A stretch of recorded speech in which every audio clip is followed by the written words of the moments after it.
السلام علیکم ویورز، میں ہوں شاکر سولنگی۔ ویورز، دو خبریں شیئر کرتا چلوں کہ ایک تو پیپلز پارٹی اور نون لیگ کے درمیان مذاکرات کا معاملہ ہے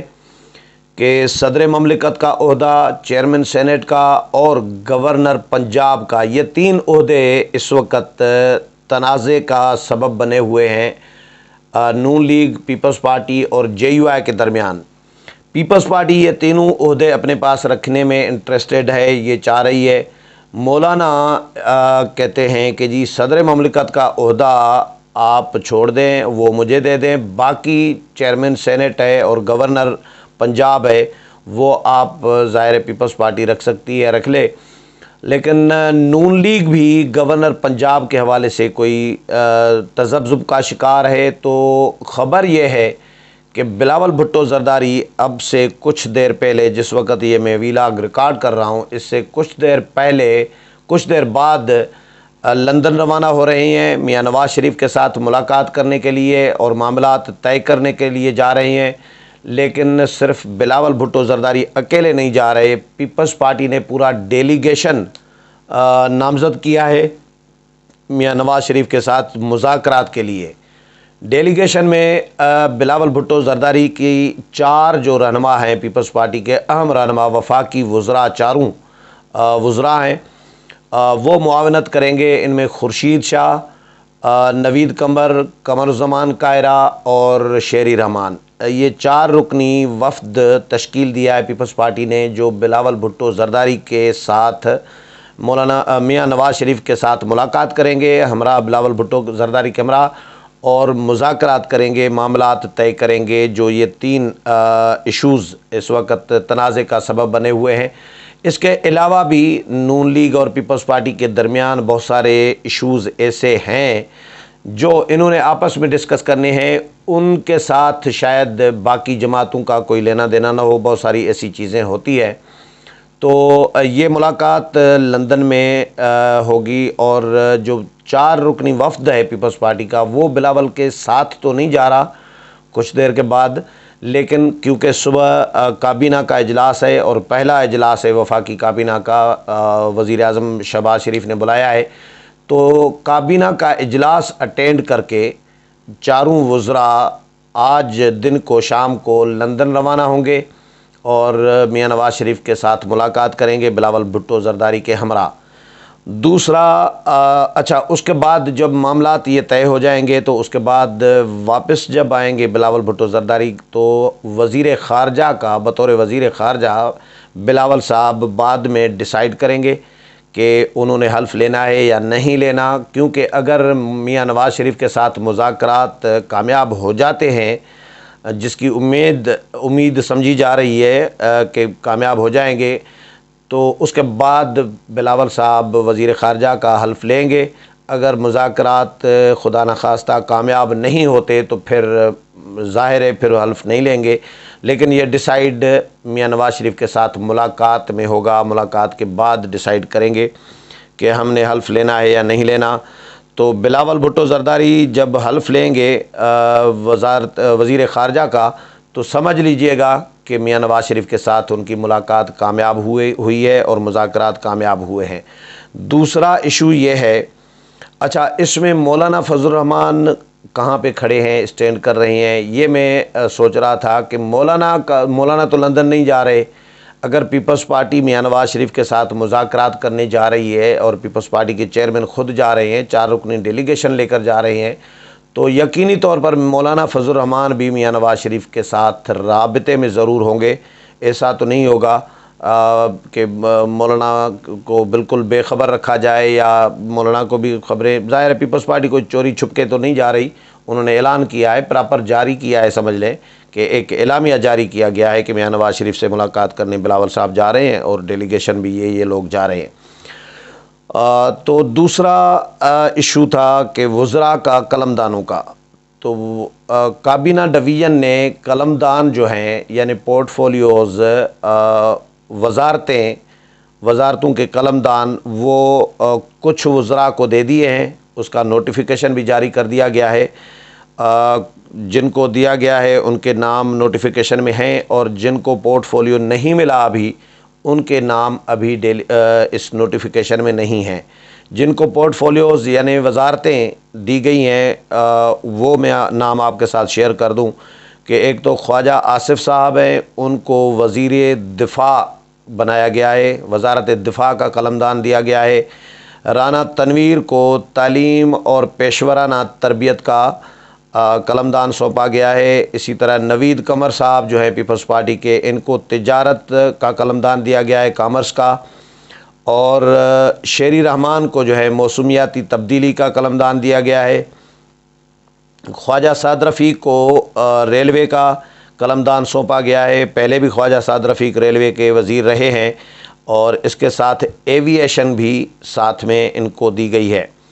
خواجہ سعد رفیق کو۔ خورشید شاہ صاحب جو ہیں آبی وسائل کے وزیر بنائے گئے ہیں، اور احسن اقبال کو پلاننگ اینڈ ڈیولپمنٹ دی گئی ہے۔ میں نے پہلے بھی ویلاگس میں بتایا تھا آپ کو، یہ کچھ دوستوں نے جنہوں نے سنا ہوگا تو ان کو یاد ہوگا کہ پلاننگ پہ بھی تنازع چل رہا تھا نون لیگ، پیپلز پارٹی اور جے یو آئی میں۔ جے یو آئی نے یہ ڈیمانڈ رکھی تھی، جب جے یو آئی کو مواصلات کی وزارت دینے سے انکار کیا گیا تھا تو اس وقت جے یو آئی نے کہا تھا کہ اگر وزارت مواصلات نہیں دی جاتی تو پھر ہمیں پلاننگ کی وزارت دی جائے، لیکن پلاننگ کی وزارت میں نون لیگ انٹرسٹڈ تھی، کیونکہ نون لیگ یہ سمجھ رہی ہے کہ احسن اقبال نے اس پر زیادہ کام کیا ہے اور بڑا اچھا کام کیا ہے، تو احسن اقبال اس کو اچھے طریقے سے چلا سکتے ہیں، رن کر سکتے ہیں، تو احسن اقبال کو ہی پلاننگ اینڈ ڈیولپمنٹ کی وزارت دی گئی ہے۔ رانا ثناء اللہ صاحب جی وزیر داخلہ، یہ بھی خورشید شاہ کے ساتھ بہت یعنی کوئی 15 دن پہلے ڈسکس ہوا تھا، جب ابھی عمران خان ہٹے ہی نہیں تھے، تو اس وقت ہوا تھا ڈسکس کہ وزیر داخلہ کون بنے گا، تو خورشید شاہ صاحب نے کہا تھا کہ عمران خان کے لیے تو بہتر یہ ہے کہ رانا ثناء اللہ کو اگر بنایا جائے تو وہ ان کا حساب کتاب پورا کریں گے، پی ٹی آئی کا اور عمران خان کا۔ باقی اور لوگ جو ہیں وہ شاید نرمی برتیں گے، لیکن رانا ثناء اللہ فٹ رہیں گے پی ٹی آئی کے لیے اور عمران خان کے لیے، تو رانا ثناء اللہ کو ہی وزارت داخلہ کا قلمدان دیا گیا ہے۔ وزیر داخلہ اب رانا ثناء اللہ ہیں۔ مریم اورنگزیب، یہ بھی توقع اسی طرح ہی کی جا رہی تھی کہ وزیر اطلاعات بنائی جائیں گی، اور وزیر اطلاعات بنی ہیں، اور مریم اورنگزیب نے نون لیگ کی جو اطلاعات سیکرٹری ہیں بڑی اچھا انہوں نے اپنا کام کیا ہے، عہدے کے ساتھ پراپر نبھایا ہے انہوں نے۔ جو نون لیگ کی ترجمانی ہے وہ بڑے اچھے طریقے سے انہوں نے کی ہے، تو ظاہر ہے ان کو ہی بنایا جانا چاہیے تھا اور بنا لیا۔ عبد القادر پٹیل جی نیشنل ہیلتھ سروسز کے وزیر بنائے گئے ہیں۔ شازیہ مری تخفیف غربت میں کمی خاتمہ کے وزیر بنائی گئی ہیں۔ مرتضیٰ محمود جو ہیں صنعت و پیداوار کے وزیر بنائے گئے ہیں۔ مولانا اسد محمود جو ہیں اب مواصلات کے وزیر۔ یہ سب سے بڑی جو تنازع یا لڑائی چلی ہے وہ مواصلات پہ رہی ہے۔ نون لیگ بھی انٹرسٹڈ تھی، پیپلز پارٹی بھی انٹرسٹڈ تھی، جے یو آئی بھی انٹرسٹڈ تھی، لیکن اے این پی اسی وزارت کی وجہ سے ناراض ہو گئی ہے کہ یہ وزارت ہمیں کیوں نہیں دی، اسی لیے ہم کوئی اور وزارت نہیں لے رہے، تو ابھی تک انہوں نے کوئی وزارت نہیں لی۔ تو مولانا اسد محمود کامیاب ہوئے ہیں وزارت مواصلات کا قلمدان حاصل کرنے میں۔ اسی طرح مولانا عبد الواسع جو ہیں ان کو ہاؤسنگ اینڈ ورکس کی وزارت دی گئی ہے۔ ہاؤسنگ کی منسٹری بھی بڑی امپارٹنٹ ہوتی ہے۔ جے یو آئی کو 3 وزارتیں، چاروں اہم ہیں لیکن 3 وزارتیں زیادہ اہم ہیں۔ ایک مواصلات کی مولانا اسد محمود کی، دوسری مولانا عبد الواسع کی ہاؤسنگ کی بڑی امپارٹنٹ ہوتی ہے، یہ پہلے بھی اکرم خان درانی کے پاس رہی ہے جے یو آئی کے دور میں۔ تیسری وزارت مذہبی امور کی ہے، مولانا مفتی عبد الشکور کو دی گئی ہے۔ مذہبی امور بھی ظاہر ہے اپنی جگہ پر بہت امپارٹنٹ وزارت ہے۔ اور چوتھی ان کو دی گئی ہے طلحہ محمود کو ریاستوں اور سرحدی امور کی، سیفران کی وزارت کہا جاتا ہے ان کو۔ سرحدی امور جو ہیں بارڈر ایریاز کے امور جو ہیں ان کو وزیر بنایا گیا ہے طلحہ محمود کو۔ احسان الرحمان مزاری انسانی حقوق کے وزیر بنائے گئے ہیں، اور عابد حسین عابد بھیو جو ہیں ان کو نجکاری کا قلمدان سونپا گیا ہے۔ اسی طرح ساجد توری کو سمندر پار پاکستانیز اوورسیز کی وزارت دی گئی ہے۔ امین الحق جو ایم کیو ایم کے ہیں ان کو آئی ٹی کی انفارمیشن ٹیکنالوجی کی وزارت دی گئی ہے، فیصل سبزواری کو بحری امور کا قلمدان دیا گیا ہے۔ یہ ہیں وزارتیں، اور باقی جو نام نہیں ہیں ان کو ابھی وزارتیں یعنی قلمدان پورٹ فولیوز ان کو نہیں دیا گیا، اسی لیے ان کے نوٹیفیکیشن میں نام نہیں ہے، اور اب آنے والے دنوں میں ان کو ظاہر ہے کسی کو کل بھی دیا جا سکتا ہے، کسی کو پرسوں بھی دیا جا سکتا ہے، تو اس پر ڈیبیٹ اور ڈسکشن چل رہی ہے، ابھی ڈائلاگ ان میں چل رہا ہے وزراء اور جو ان کی جماعتیں ہیں یا وزیر اعظم ہیں ان کے درمیان، تو ابھی ان کے بارے میں ڈیسائیڈ نہیں ہوا ہے۔ کچھ کا ڈیسائیڈ ہوا ہے جن کا میں نے آپ کو نام جن کے بتا دیے، اس پہ بہت سارے خوش بھی ہیں، بہت سارے خوش نہیں بھی ہیں۔ جن کو چھوٹی چھوٹی وزارتیں جس کا کوئی زیادہ کام نہیں ہوتا دی گئی ہیں، لیکن بندہ بڑا کام کا ہے۔ اب خورشید شاہ کا دیکھ لیں کہ آبی وسائل جو فیصل واڈا کے پاس ہوتی تھی، خورشید شاہ کی وزارت اتنی بڑی وزارت نہیں سمجھی جا رہی، لیکن خورشید شاہ اسپیکر سے یعنی پہلے اسپیکر کے لیے کہا جا رہا تھا کہ ان کو اسپیکر بنایا جا سکتا ہے، وہ بھی ان کو نہیں دی گئی، اور اس کے بعد پھر کمیونیکیشن کی وزارت کا بھی خبریں آئیں کہ خورشید شاہ کو کمیونیکیشن کا وزیر شاید بنایا جا رہا ہے، لیکن وہ بھی جے یو آئی نے لے لی۔ اب خورشید شاہ کے پاس جو سمجھ لیں کہ جو بچی تھی، جو کام کا بندہ ہے، سب سے زیادہ پارلیمنٹ میں کام کا بندہ خورشید شاہ کو سمجھا جاتا ہے، جو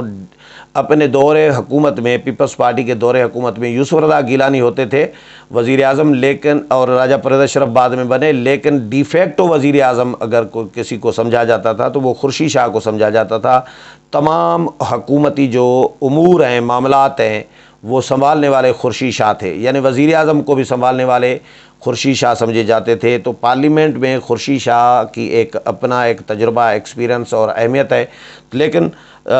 ظاہر ہے کیونکہ 10 جماعتیں ہیں تو 10 جماعتوں کو بھی راضی کرنا تھا، تو اس میں پیپلز پارٹی کو پھر ظاہر ہے زیادہ وزارتیں بھی 9-10 وزارتیں ملی ہیں، تو ان میں کسی نہ کسی نے تو قربانی دینی تھی۔ اگر خورشید شاہ بھی کہیں کہ جی مجھے فلاں وزارت دیں، تو پھر وہ اتحادی پہلے ہی ناراض بیٹھے ہیں، اے این پی ناراض، بی این پی مینگل ناراض، محسن داوڑ ناراض، تو ایسے میں خورشید شاہ پھر ظاہر قربانی خورشید شاہ کو دینی پڑی۔ تو اسی طرح بہت سارے اور وزراء بھی ہیں اور جماعتیں بھی ہیں جو ناخوش ہونے کے باوجود اس بات پر متفق ہیں کہ بھئی ہم ناخوشی صحیح لیکن کام چلانا ہے۔ جس طرح جنرل الیکشن ہوتا ہے نا، اس کا نتیجہ جب آتا ہے، جو ہار جاتی ہیں جماعتیں ان کو تحفظات ہوتے ہیں نتائج پر، رزلٹ پر، وہ کہتی ہیں کہ بھئی ہمیں ریزرویشن ہے، تحفظات ہیں، اسپیشلی پیپلز پارٹی کہتی ہے، لیکن ہم تمام ان تحفظات اور ریزرویشن کے باوجود ہم نتائج قبول کرتے ہیں کیونکہ ہم نے نظام چلانا ہوتا ہے۔ تو اسی طرح ہی کابینہ کے جو قلمدان اور وزارتیں جس طرح کی دی گئی ہیں، اس میں کسی کو اگر فائدہ ہوا ہے، بہتر ہوا ہے، کسی کا بہتر نہیں ہوا، تو وہ سمجھ رہا ہے کہ مجھے میرے ساتھ اچھا نہیں ہوا، لیکن وہ پھر بھی راضی ہیں کہ بھئی کام ہم نے چلانا ہے، کیونکہ جن حالات میں ان کو حکومت ملی ہے یا جن حالات میں عمران خان کو ہٹایا گیا ہے یا جن حالات میں اسٹیبلشمنٹ نے غیر جانبداری دکھائی ہے، تو یہ اس طرح کا موقع شاید دوبارہ ان جماعتوں کو شاید نہیں ملے گا۔ اس لیے تمام جماعتوں نے ایک دوسرے کے ساتھ تعاون بھی نظر آ رہا ہے، تمام اختلافات اور تمام تحفظات کے باوجود ساری سیاسی جماعتیں آن بورڈ بھی ہیں اور مذاکرات بھی چل رہے ہیں، لیکن امید جو کی جا رہی ہے کہ معاملات بگڑیں گے نہیں، کیونکہ جو بھی جماعت اس میں سے نکلے گی معاملات بگاڑے گی تو وہ اس کو ساری ذمہ داری جو ہے اس کے سر جائے گی کہ اس جماعت نے سارا نظام جو ہے اس کا کھانا خراب کر دیا۔ تو اس لیے کوئی بھی جماعت رسک لینے کے لیے تیار نہیں ہے، اور بلاول بھٹو زرداری اور میاں نواز شریف کے درمیان جو ملاقات ہونے جا رہی ہے اس سے بھی اچھی توقعات کی جا رہی ہیں کہ اس میں بھی معاملات طے ہو جائیں گے۔ امید ہے پروگرام پسند آیا ہوگا، اگلے پروگرام میں پھر ملاقات ہوگی، تب تک اجازت چاہتا ہوں، اللہ حافظ۔